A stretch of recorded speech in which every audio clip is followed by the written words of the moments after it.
Hello नमस्ते सबैजना साथीहरूलाई। आज म चाहिँ यो भिडियो बनाउनुको खास कारण के छ भन्दाखेरि आज चाहिँ हिजो आज नभएर धेरै दिनदेखि सामाजिक सञ्जालमा एकदमै भाइरल, एकदमै चर्चित, एकदमै प्रसिद्ध भएका, एकदमै ट्यालेन्टेड है नेपाली सङ्ग गाउनुदेखि लिएर नेपाली ऱ्याप सङ्ग सबै कुराहरू एकै मान्छेमा यति धेरै ट्यालेन्ट भरिएको छ। त्यो मान्छेसँग आज म तपाईँहरूको प्रत्यक्ष भेट गराउन गइरहेको छु।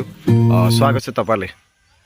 नमस्ते है सबलाई, सबजनालाई नमस्ते। हाम्रो दर्शक श्रोताबिनहरूलाई चाहिँ सबलाई नमस्ते है। अब सबै लाइक कमेन्ट गरिदिनु होला। एउटा चाहिँ दामी दामी भन्दा पनि दामी एउटा गाना चाहिँ हजुरको सामने उपस्थित गराउँछु म हैन।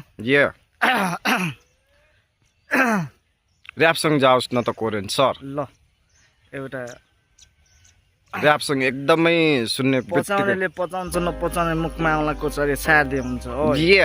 जो गर्नु खोज्छ या राम्रो काम उनीहरूको जान्छ। मेरो बानी बेउराले यहाँ सबलाई फरक पार्छ।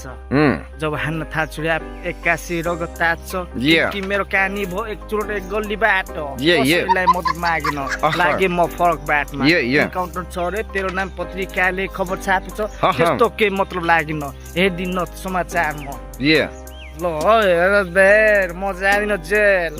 तैँले खेल्नु छैन त्यो कबाडी सरकारी राजनीति खेल। मलाई खाते आफूलाई त्यहाँ राखेर हेर, क्या ल्याङ खान्छ मुभी उल्टा हालिदिन्छ तल जेल। अरू अब चाहिँ यस्तै हो, यति हो है। ल तपाईँहरूलाई साथीहरू कस्तो लाग्यो यो कोरियन ऱ्यापर नेपको किङ भन्दा पनि फरक पर्दैन है।